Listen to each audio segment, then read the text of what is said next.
Hello guys, good morning. দেখো আমি আমার ফেভারিট স্টেশনে পৌঁছে গেছি। এখন আমি যাচ্ছি আমার সেকেন্ড ফেভারিট স্টেশনে, কেননা এখানে আমার কলেজ। এই জলের বোতল থেকে না তালের শ্বাসের সেন্ট আসছিল। তারপরে বান্ধবী আসছে টুক টুক করে, খুব স্লো আসছিল। আমি ফার্স্ট করে দিয়েছি এই হাই বল, ও হাই বলেছিল। তারপরে আমরা এখন যাচ্ছি না কলেজের ব্লগ করতে। কলেজটা পুরো ঘুরে দেখাবো, তোমরা দেখতে থাকো। আর দেখো যেতে যেতে না এখানে ঠাকুর বানায়। এই জায়গাটা বাদে কি সুন্দর সুন্দর ঠাকুর বানায়। আমাদের কলেজ থেকে স্টেশনে বেশি একটা দূর না, 1 মিনিট মতো হাঁটলেই হয়ে যায়। দেখো সামনে একটা মন্দির আছে কলেজের। আর এটাকে কি বলে, এটাকে বলা হয় আইডি কার্ড, আর এটাকে মঙ্গলসূত্রও বলা যায়। এটা ছাড়া একদম অ্যালাউ না কলেজে ভর্তি হওয়ার পরে। যাই হোক, এখন আমি যাচ্ছি। যেতে যেতে ভুলে গেছি কি বলবো। যাই হোক, দেখো কাদের সাথে দেখা হলো। আচ্ছা দাদু, কলেজ থেকে ঘুরে আসি, তুমি বসে থাকো। আর কেমন লাগছে তোর কলেজে এসে? ও বলছে ভালো লাগছে। এই দেখো ন্যাক থেকে কিছু মেম্বার্স এসেছিলো, ওই জন্য ওদের ওয়েলকাম করার জন্য আরও সুন্দর করে সাজানো হয়েছিল কলেজটাকে। আর এখানে না আমাদের গ্রেট গ্রেট থিঙ্কার্সদের সব কি রয়েছে, ওটা মূর্তি, স্ট্যাচু। তারপরে এই গাছটা থেকে না একটা ফল পড়ে, আমি ভাবতাম কি এটা খাবার, বাট ওটা খাবার নাই। দেখো গাইড ম্যাপ। এখান থেকে যেতে না খুব গরম লাগছিল, আর পাশ থেকে খুব সুন্দর হাওয়া আসছিল। এখানে অনেক ফ্যান চলছিল ওই কারণে। আর এই দেখো সামনে গিয়ে আমাদের কমন রুম গার্লস, এখানে না গিয়ে আমরা মিরর সেলফি তুলতাম।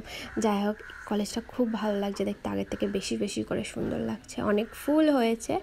আর এই দেখো টানটানা, কি সুন্দর লাগছে না কলেজটা। আমাদের বেশিরভাগ ক্লাস না এই জায়গাটায় হতো, আর এখানে সিঁড়ি থেকে উঠতে আমাদের পা ব্যথা হয়ে যেত। এখন লিফট তৈরি হয়ে গেছে, যাই হোক এখন আর পা ব্যথা হবে না সবার। এই দেখো এখানে সবাই না প্রেম করছে, মানে গল্প করছে, খুব একটা বেশি কিছু না।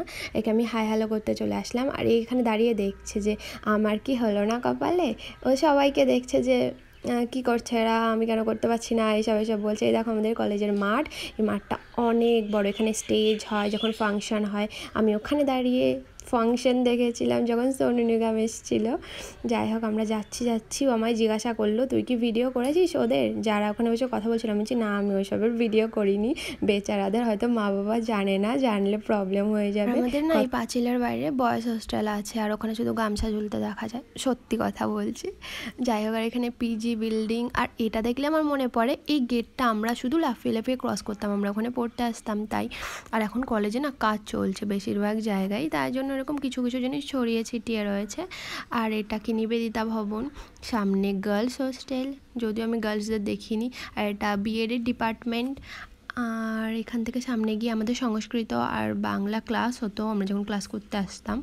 এখন বেশ ভালো লাগছে, সুন্দর সুন্দর করে সাজিয়ে দিয়েছে। আমি না ছাদের পাড়ে উঠলাম, আমার ডিস্টেন্সে ভয় লাগে, তাই জন্য আমি আবার তাড়াতাড়ি নেমে এসেছি। দেখি ওই দেখো দূরে থেকে কলেজ দেখা যাচ্ছে, অনেকটা ডিস্টেন্সের মধ্যে, বাট বোঝা যাচ্ছে না। যাই হোক আমি এখন তাড়াতাড়ি নেমে যাই, না হলে আমার ভূতের ভয় লাগে ছাদে আসলে। তারপরে কি করছিলাম, আমি নকশা করছিলাম।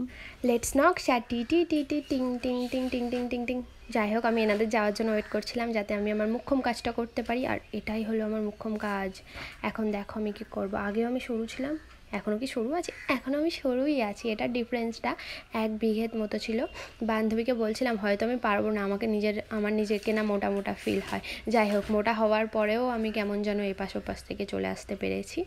আমি নিজেকে অনেক বড় সেলিব্রিটি ভাবি এর মাঝখান থেকে যাওয়া আসার পর। দেখো এখনও আমি তাই ভাবছি, তাই আমি হাই হ্যালো এরকম করছি। ঠিক আছে, টাটা বাই, আবার দেখা হবে।